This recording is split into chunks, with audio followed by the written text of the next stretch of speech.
इस मूवी में ये दिखाते हैं कि एक आदमी बस स्टॉप पर बैठा हुआ है और तभी इसके पास एक औरत आकर बैठ जाती है और अब फॉरेस्ट गंप चॉकलेट खाना शुरू कर देता है और वो इससे पूछता है कि आप खाएंगी। वो कोई जवाब नहीं देती। फॉरेस्ट गंप बोलता है कि मैं ऐसी 1.5 लाख चॉकलेट्स खा सकता हूँ। इसके बाद फॉरेस्ट गंप इसके जूते देखता है जो कि व्हाइट कलर के होते हैं, जो फॉरेस्ट गंप को बहुत ही अच्छे लगते हैं। वो बोलता है कि आपके जूते बहुत अच्छे हैं, ये जरूर आरामदेह होंगे। वो बोलती है कि मेरे पैरों में दर्द हो रहा है। फॉरेस्ट गंप बोलता है कि मैंने इस जिंदगी में बहुत से जूते पहने हैं और अगर मैं अपने दिमाग पर जोर डालूं तो मुझे अपनी जिंदगी के पहले जूते याद आ जाएंगे। और ये पूरी कहानी फ्लैशबैक में चली जाती है और अभी फॉरेस्ट गंप बच्चा है। ये दिखाते हैं कि फॉरेस्ट गंप एक डॉक्टर के पास होता है और इसे खास किस्म के जूते पहनाए जा रहे होते हैं जिसमें लंबी लंबी स्टील की रॉड्स लगी हैं। डॉक्टर बोलता है कि इसके पैर तो मजबूत हैं लेकिन इसकी रीढ़ की हड्डी टेढ़ी है और घबराने की कोई बात नहीं, मैं सब ठीक कर दूंगा। जैसे ही डॉक्टर बोलता है कि मैं सब ठीक कर दूंगा वैसे ही फॉरेस्ट गंप गिर जाता है। अब यहाँ से फॉरेस्ट गंप की मम्मी उसे बाहर ले जाती है और बोलती है कि कभी कभी किसी को ये मत बोलने देना कि वो तुमसे बेहतर है। खुदा सबको एक जैसा बनाता तो वो सबके पाँव तुम्हारे जैसे बनाता, लेकिन तुम अपने आप में एक खास हो। फॉरेस्ट गंप का नाम फॉरेस्ट गंप इसलिए रखा होता है क्योंकि इनके दूर के रिश्तेदार का नाम फॉरेस्ट गंप होता है और इसी इंसान से इम्प्रेस होकर उन्होंने उसका नाम फॉरेस्ट गंप रखा होता है। अब फॉरेस्ट गंप की मम्मी चाहती है कि फॉरेस्ट गंप को एक अच्छी एजुकेशन मिले, इसलिए वो इसको एक अच्छे स्कूल में ले जाती है। लेकिन वहाँ का प्रिंसिपल ये बोलता है कि इस बच्चे का एडमिशन इस स्कूल में नहीं हो सकता क्योंकि इसका IQ लेवल कम है। लेकिन फॉरेस्ट गंप की मम्मी बोलती है कि नहीं, मेरा बच्चा नॉर्मल स्कूल में पढ़ेगा। प्रिंसिपल बोलता है कि हमारे स्कूल में जो एडमिशन का क्राइटेरिया है इसमें फॉरेस्ट गंप फिट नहीं आता,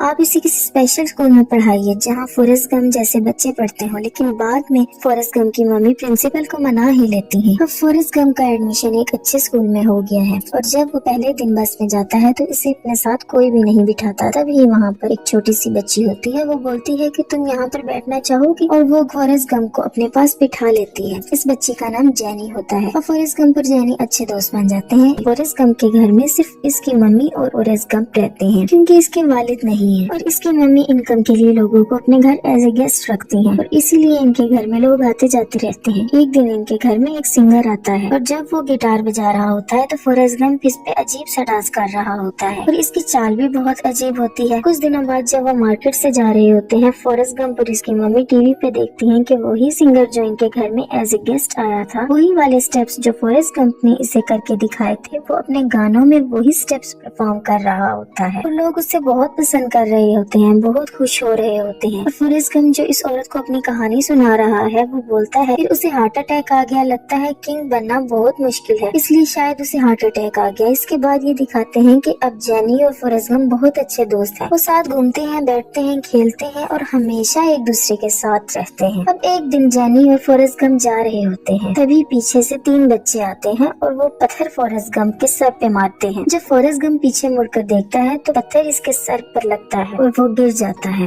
वो बच्चे फॉरेस्ट गंप को बोलते हैं कि तुम बहुत बेवकूफ हो। अब वो इसे और भी पत्थर मार रहे होते हैं। तभी जेनी बोलती है भागो फॉरेस्ट गंप भागो। अब फॉरेस्ट गंप अपनी अजीब सी चाल से जल्दी जल्दी चलना शुरू कर देता है और वो तीनों बच्चे अपनी साइकिल में फॉरेस्ट गंप का पीछा करना शुरू कर देते हैं और जेनी पीछे से बोलती है कि तेज भागो फॉरेस्ट गंप तेज भागो। और फॉरेस्ट गंप भागना शुरू करता है और वो धीरे धीरे अपनी रफ्तार बढ़ाता है और जो इसके पैर में लोहे की रॉड्स वाले जूते होते हैं वो टूटना शुरू हो जाते हैं और फॉरेस्ट गंप धीरे धीरे अपने स्पीड बढ़ाता है और वो इतनी तेज भागता है कि वो तीनों बच्चे साइकिल से भी इसका पीछा नहीं कर पाते। और फॉरेस्ट गंप के अंदर भागने की पावर का इसे आज पहली बार पता चलता है, जैसे वो पहली बार भागा हो। इसी के साथ ये भी दिखाते हैं कि जेनी फॉरेस्ट गंप के घर के पास ही रहती है। रात को चुपके से फॉरेस्ट गंप के कमरे में आ जाती है। वो बोलती है कि इसके घर में कुत्ता है जिससे उसे डर लगा है। फॉरेस्ट गंप बोलता है कि वो कुत्ता बहुत ही कमीना कुत्ता है। धीरे धीरे वक्त गुजरता है और अब जेनी और फॉरेस्ट गंप दोनों बड़े हो चुके हैं और अब वही सीन दिखाते हैं जिस सीन में पहली बार उन 3 बच्चों ने फॉरेस्ट गंप को पत्थर मारे थे और भागे थे। अब वो सब बच्चे बड़े हो चुके हैं और आज दोबारा वो फॉरेस्ट गंप को पत्थर मारते हैं, लेकिन इस बार वो जीप पर होते हैं, साइकिल पर नहीं।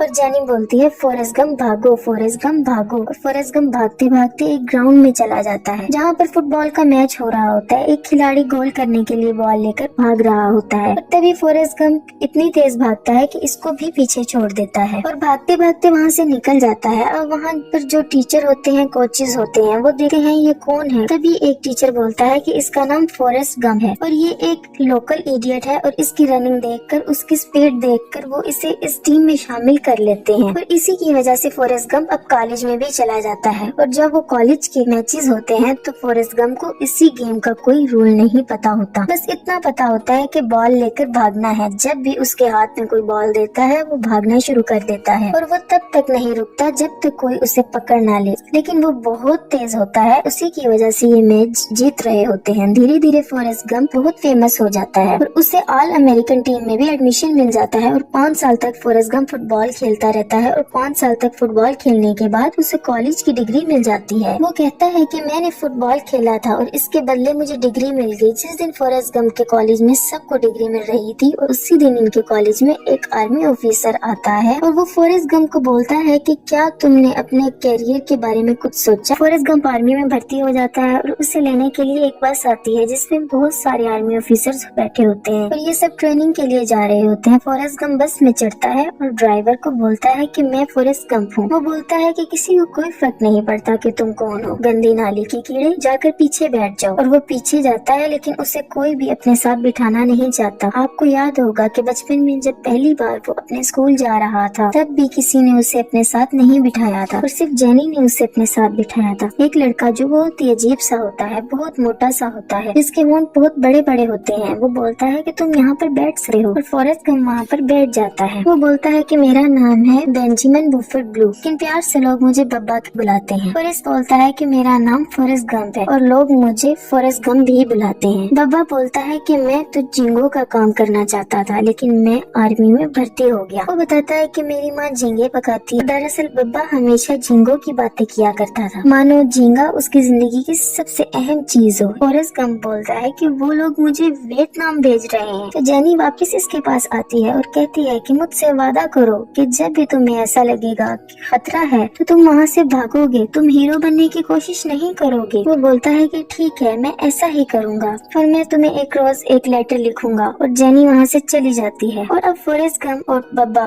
दोनों वियतनाम पहुँच चुके हैं। वियतनाम में पहुंचकर बब्बा समंदर देखता है और कहता है कि मैं शर्त लगा के कह सकता हूँ कि इसमें समंदर में बहुत से झींगे होंगे और एक बार हम यहाँ पर कब्जा कर लें, इसके बाद हम यहाँ पे झींगे पकड़ने के लिए आएंगे। बब्बा अगर बात करता है तो सिर्फ झींगों के बारे में, इसके अलावा इसके पास और कोई बात नहीं होती। बब्बा फॉरेस्ट गंप को बोलता है कि मेरे पास एक प्लान है कि हम लोग यहाँ से वापस जाने के बाद एक बोट खरीदेंगे और समंदर में बहुत सारे झींगे पकड़ेंगे और हमारी पार्टनरशिप होगी 50-50 की और हमें घर लेने की भी जरूरत नहीं होगी क्योंकि हम बोट पर ही सो सकते हैं और जो झींगे हम पकड़ेंगे इन्हें खा भी सकते हैं। फॉरेस्ट गंप बोलता है कि ये अच्छा आइडिया है। अब इन्हें यहाँ वियतनाम भी काफी महीने हो चुके हैं और फॉरेस्ट गंप रोज एक ना एक लेटर जेनी को जरूर लिखता है। एक दिन ये जंगल में जा रहे होते हैं तभी इनके ऊपर अटैक हो जाता है। सब भागना शुरू कर देते हैं क्योंकि दुश्मन बहुत ज्यादा होते हैं और इनके बचने के चांसेस कम होते हैं। और जैसा कि जेनी ने फॉरेस्ट गंप को बोला था कि जब भी मुसीबत आई या तुम्हें खतरा लगे तो वहाँ से तुम भागोगे, तुम हीरो बनने की कोशिश नहीं करोगे। और अब फॉरेस्ट गंप भागता है। फॉरेस्ट गंप भागने में चैंपियन होता है और वो इतनी तेज भागता है कि आगे जाकर जब वो पीछे देखता है तो इसके दूर दूर तक कोई भी नहीं होता।